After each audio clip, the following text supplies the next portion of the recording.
I was watching the Federer and Millman match, and I thought I saw something crazy. I thought, what? What was that? Did I? No. And I hit rewind, and then I froze it upon this very image.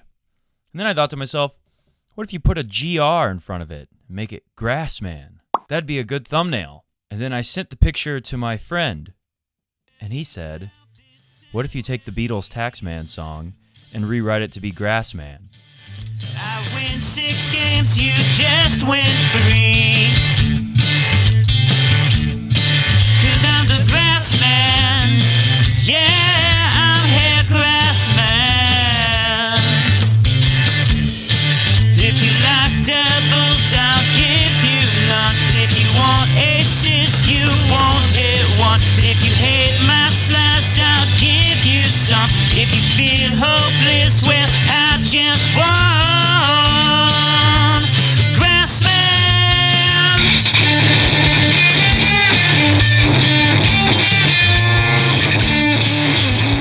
Roger Federer, the official GrassMann. King of Grass, the GrassMann. Whatever you want to call him. Ladies and gentlemen, the grass season is officially underway. Did you hear that? As I take the paper and hit the bottle of sparkling mineral water. It's back. And we've got, well, Mr. Goat said, what about those poor people in at Queen's Club? Well, they got a lot of catching up to do, Mr. Goat. But we do in Halle, in Germany, Halle for the Schweiz, the Schweizers, we've got the final 16 set. And while it was a good win for Roger Federer, if you watch the match, you'll surely notice the forehand was kind of all over the place. Don't get me wrong, he hit plenty of great forehands. Many of us watched him at the French Open and on clay and thought, oh, if he can do so much here with the forehand, wait till he gets on grass. But let me read for you before we talk about the matches. We've got welcome to the Coffee Break Tennis Podcast. I'm your host, Matt Bradshaw. We've got a lot of stuff, including some bad news for tennis, really. I mean, it's no one knows if it's true yet, but it does not look good. News on Feli Lopez and match-fixing allegations. Greg Rusedski tips Tsitsipas to become the next Federer. Okay, we'll take a look at that. Kyrgios doesn't expect much from Nadal at Wimbledon. Sasha Zverev would like to have a similar contract to what Roger Federer has in Halle, which is a lifetime contract. Good luck with that. And Jan-Lennard Struff finally wins. The German finally wins his first time at Halle, Germany. Anyways, before we get to all of that stuff, let's take a look at what Federer said after the match. On his forehand, I was looking for it throughout, different balls compared to the past few weeks in Paris. Grass plays different. How much spin do I need to put on the ball? How flat do I need to go through the ball? I often played maybe a little bit on the aggressive side because I always knew I could pull it back a little. So, of course, the shot can only get better. It can't get worse. There is a level I believe I have on my forehand. And I saw a comment somewhere, maybe on Instagram, and someone said to me, basically, are you worried about Fed? And I said, or is Millman trebling Fed, something like that. And I said, no, I think Roger Federer is kind of forcing himself to play a certain level. Like he's not going to accept anything less than a very high level on the forehand. And he's confident enough that he will win this match no matter what happens, that he's going to just keep going for the shot even if he's missing a lot. And I think this is a good thing from Roger because, sure, he could kind of rein it in and play a little more careful, maybe put a little more mileage on the legs in this match and have a safer win. But playing like that, you're not going to beat Djokovic on grass. You know, you're not going to beat any of the very top players here playing like that. So Roger's not even going to bother playing that way. He's either going to miss or he's going to hit spectacular shots. So I'm pleased to see that. Let's take a look at a chart. We shall put this on the screen. Roger Federer, see the green on the outside of the box? That's when I talk about hitting the right spots and missing your spots with the serve. Well, Roger was hitting the spot 77% of the time in the ad court, 67% of the time in the deuce court. And you can clearly see when he really hits the spots, those are the red balls, those are aces. Yeah, that's pretty nasty. The serving was great. Let's take a look at some of the stats from the match. A first serve in, 67%. First serve win, 90. That's where Federer has the confidence that he doesn't need to go to a less risky style of play to make sure he doesn't hit himself out of the match. The second serve, 52. Federer's been posting. I said not long ago on a show that I feel like Federer keeps getting better and better on his serve. And I said, he's had great service numbers his whole career. Surely he isn't really getting better, but I feel like he is. Well, I don't have it for you, but take my word for it. Someone had sent me some stats showing the career numbers every year since 2003, I believe, of Federer win on first serve, win on second serve. And I can't remember exactly, but I want to say he is at the highest point on second serve one of his career now, and he is extremely close to his very best on first serve win percentage. I think he's tied or 1% lower than his very best year in his career. Again, I saw this like 3 days ago, so I can't remember exactly, but I remember seeing it and showing someone and saying, hey, I've been saying Federer's serving better and better. Here you go. Here's proof. He's serving his best in second serve and pretty close to his very best in first serve. Anyways, 52% on second serve. I think that is because most of those forehands are going to be off of the second serve. Roger Federer, when the first serve goes in, it's an ace, or he's coming to net and finishing very quickly, or it's a very short forehand that's pretty hard to mess up, right? Short in the court, he runs up there and puts it away. On the second serve, he's got forehands that are deeper that he's trying to be extremely offensive with, so I wouldn't be in a panic over the second serve. I think it's more to do with the forehand, which Federer admitted in the presser after the match. 9 aces on 5 double faults. 5 double faults, a little high, but again, I think Roger's just going for a certain level of play. This is the first match of the year on grass. It went a lot better than Sasha Zverev's or Steph Tsitsipas. Oh, by the way, I saw this and I did not like it one little bit. Where is it? Take a look at this. Tsitsipas says, it's boring to see these guys, the big three, win all the time. We are responsible as the new generation to beat those guys. I guess that's a good sign for Steph Tsitsipas, but I don't like that, and I disagree. I think this is the most exciting time in the history of the sport of tennis because we have 3 guys who all have a claim to say they are the greatest of all time, and they're battling each other while we have all these other interesting things happening in the sport with the next generation coming. And one generation, the lost gen, people like to call them. That's like the Dominic Thiem generation, the Grigor Dimitrov generation. Dimitrov's on the older side of that generation, Dominic Thiem on the younger side. Nick Kyrgios, almost in that generation. He's still a next gener, but he's on the older side of the next gen.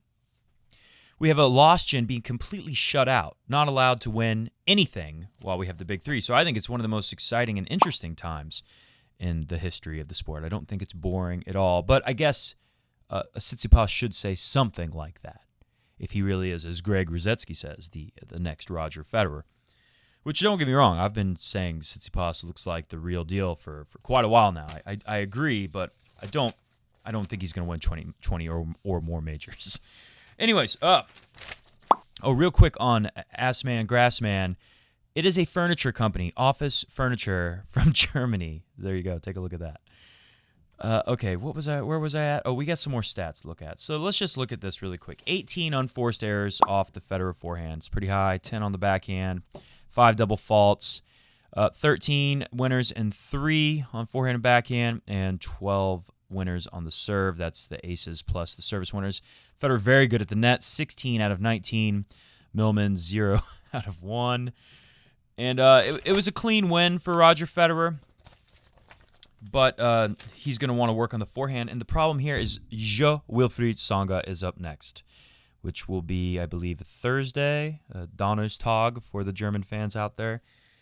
Right? Am I thinking right? Today is Tuesday. Tomorrow is Wednesday. It is a late Tuesday night here in Atlanta, Georgia. So Federer will be back the day after tomorrow. And Tsonga looks really good. I said when we went over the draw on the last show, that Benoit Paire, Wilfried Tsonga, Gasquet, Bautista Agut, even Taylor Fritz, all these guys can be tricky opponents for Roger on grass. But Tsonga, when he's playing and serving, remember that match that he beat Federer 2011 at Wimbledon. First time in a major that Roger had been up 2-0 and lost.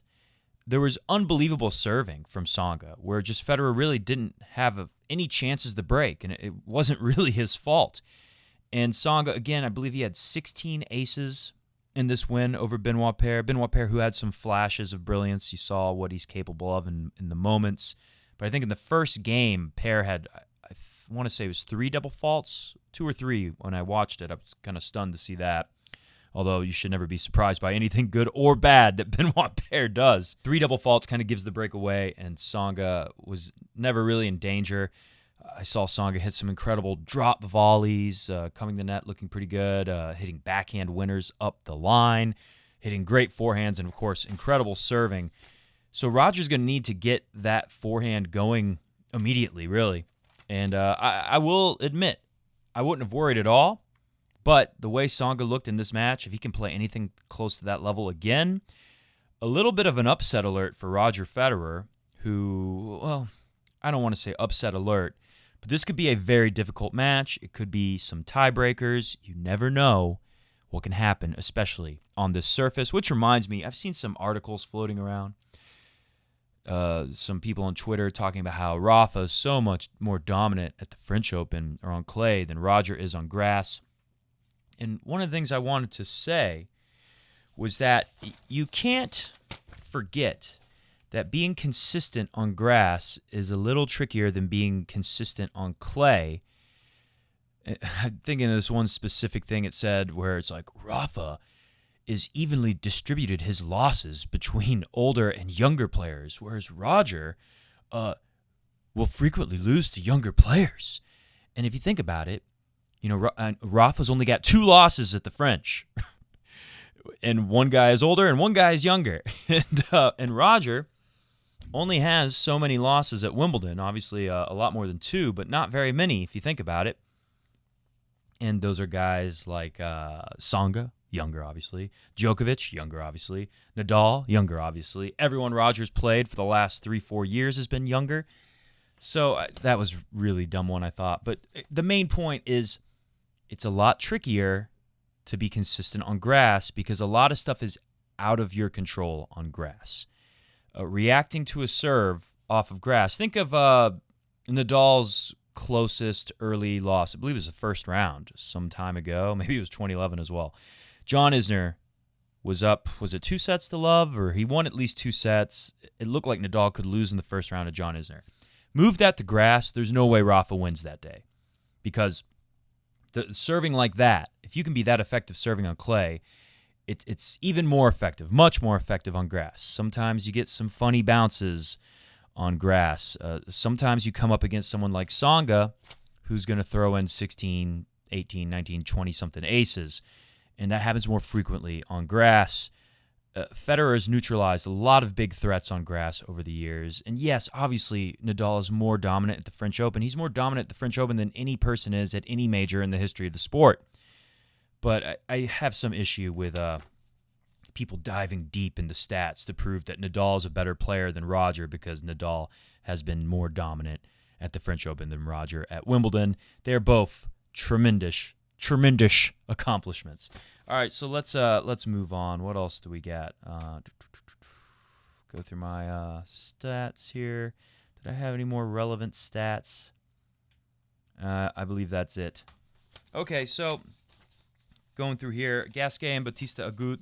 Again, those guys could be dangerous, but Tsonga is the biggest threat here. Anything more interesting? Matteo Berrettini came through like I thought he would. He goes up against Andres Seppi. The way he's been playing, he should be able to get through Seppi. Struff and Gotta Catch 'Em All, the Pokemaster, is tomorrow. Albato and David Goffin. Sasha Zverev will play Stevie Johnson, who, again, could be dangerous on this surface. He's got a strong backhand slice, and you saw what Roger was doing with the backhand slice to throw off John Millman today. Let's go over to Fever Tree. Marin Cilic gets through Christian Garin, who I believe, was he up 5-0 in the tiebreaker, and then Cilic wins 7 in a row? Or was he up 4-0? I only watched to the point of 4-0, and then I put the phone away. And then when I came back, I saw that he lost. I was like, what the heck happened there? Schwarty D gets through. We'll play Cilic next. I don't think any of those matches happen tomorrow, though, because we get all these rained out. Got to watch Queen's Club tomorrow because we're going to see Kyle Edmund and Tsitsipas. We're going to see Grigor Dimitrov and Auger Aliassime, Nick Kyrgios and Manarino, who just won a tournament on grass in the Netherlands. What else we have? Shapo and Del Potro tomorrow. That's something you want to see. Milos Raonic, who's a great grass court player, a big threat on grass. And he had a back injury recently, so we'll see. Back injury can mess with your serve, and if your serve isn't working on grass, you're in trouble. Oh, and of course, the match I want to see the most tomorrow, excuse me, Stan Wawrinka and Dirty Dan Evans. I'm predicting upset there. Dirty Dan Evans gets through Stan. All right, let's look at some news, and then we will get out of here. Final word on Halle. I'm a little nervous about the Tsonga match, but since I have this strong feeling that Roger Federer is going to win Wimbledon again in the coming weeks, he's probably going to be able to find a way to get through Tsonga. But if he loses, Fed heads out there, don't panic. It's not the end of the world. He knows he's got to work on a few things to be ready for Wimbledon. It's not going to be good if he loses tomorrow, but not tomorrow, the day after tomorrow. But I don't think he will. I think he'll be able to weather the storm. And this is assuming that Tsonga, who hasn't been his best at all this year, can throw in 2 very strong performances in a row, something that's harder to do when you're lacking confidence because you've been struggling with injuries. All right, so let's look at this. Feli Lopez named in Wimbledon doubles match fixing allegations. From TheGuardian.com. Kevin Mitchell wrote it. Hot off the press, June 17. I don't know what to think of this story. Anyway, here we go. The Spaniard, who won the French Open title with his compatriot and unrelated namesake, of course that's Mark Lopez, the name wasn't here, right? Is his first name Mark with a C, I want to say? You know, the guy who won the Olympic doubles with Rafa. They beat the Bryan brothers in the final 2016 French Open. Singles champions here 2 years ago at Queen's Club, I believe this doesn't say in this story, but I think that's what he's implying there. They declined to comment on this story that first appeared on Tuesday in El Confidencial, respected Spanish digital newspaper that was then repeated across social and traditional media outlets around the world. Smith and Reed, ranked 81 and 76 in the world in doubles at the time, beat the 11th seeds. This would be 2017, the last time Roger won at Wimbledon. This was at Wimbledon. So match fixing at Wimbledon in the main draw. That is a big deal. That is not a good thing for tennis. They beat the 11th seeds 3-6, 7-6, 6-2, 6-4. Feli Lopez had previously withdrawn from singles with a leg injury. Would this be after an incredible Queen's Club finish for Feli Lopez? Did Feli Lopez win in 2017?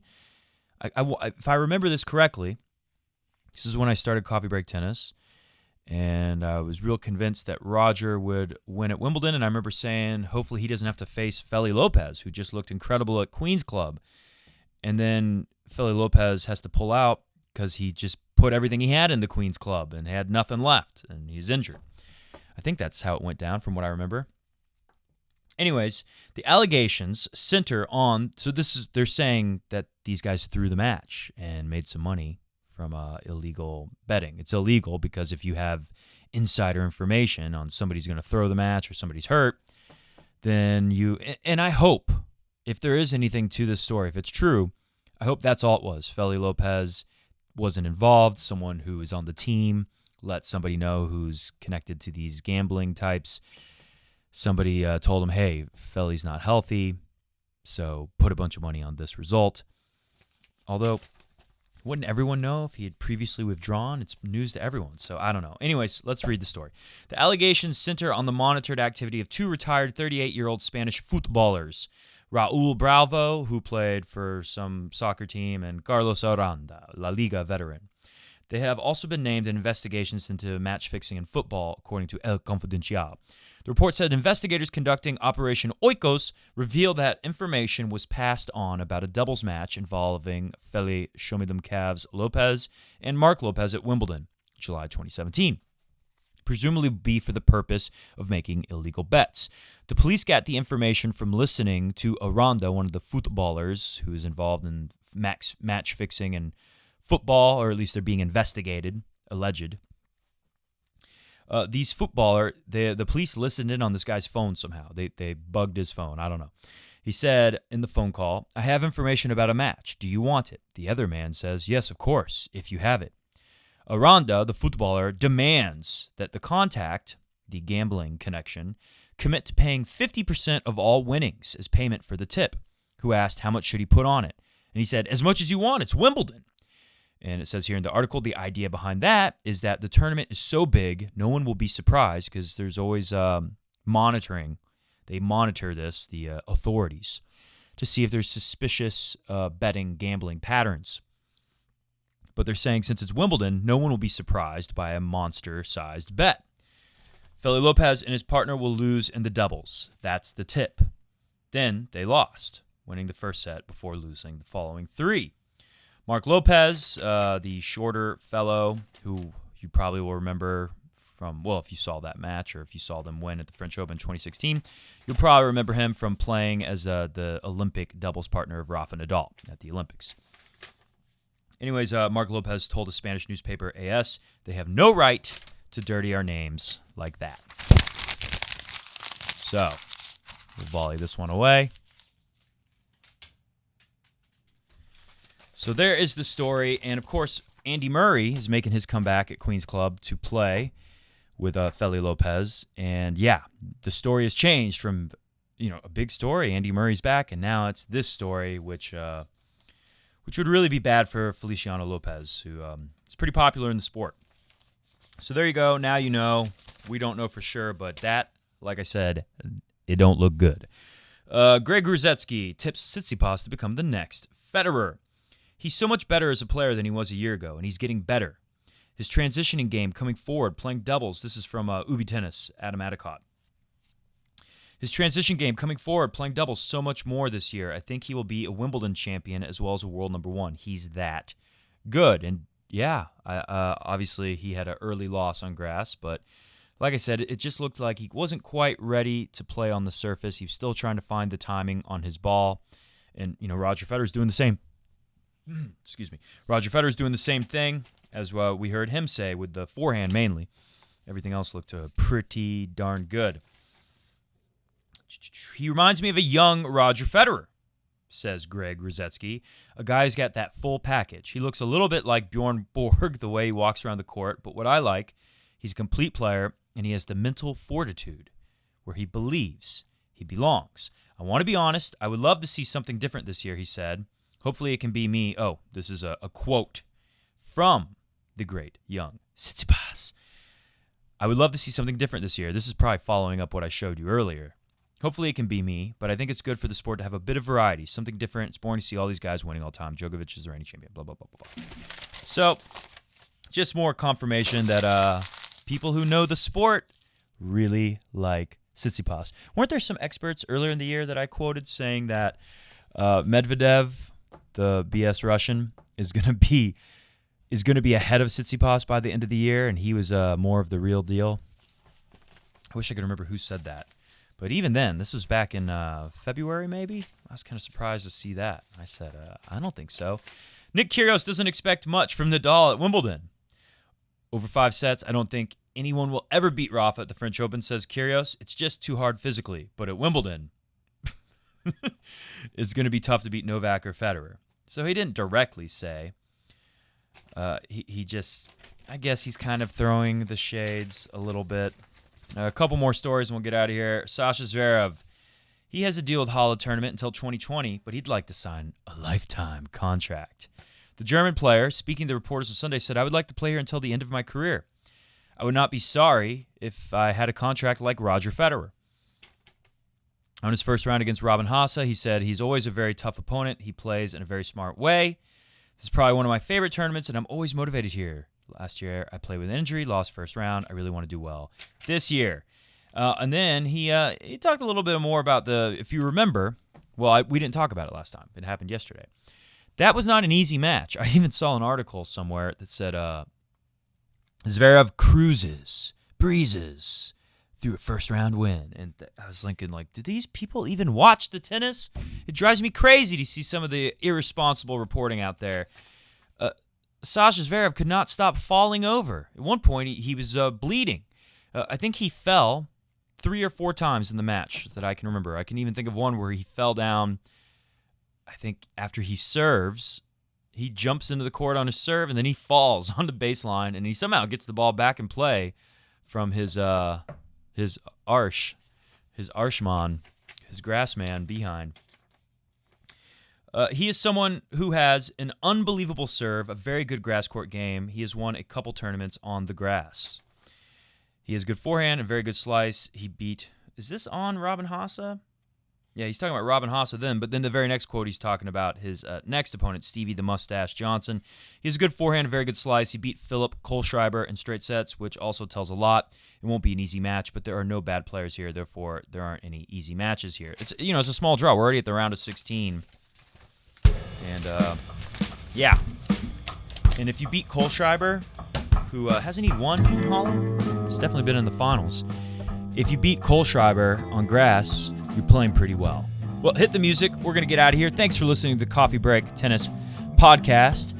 Enjoy the Queen's Club matches. Really not as much going on at Halle tomorrow, but we will be back the day after tomorrow. And maybe we'll do something tomorrow night, too. There is a lot of stuff going on at Queen's Club.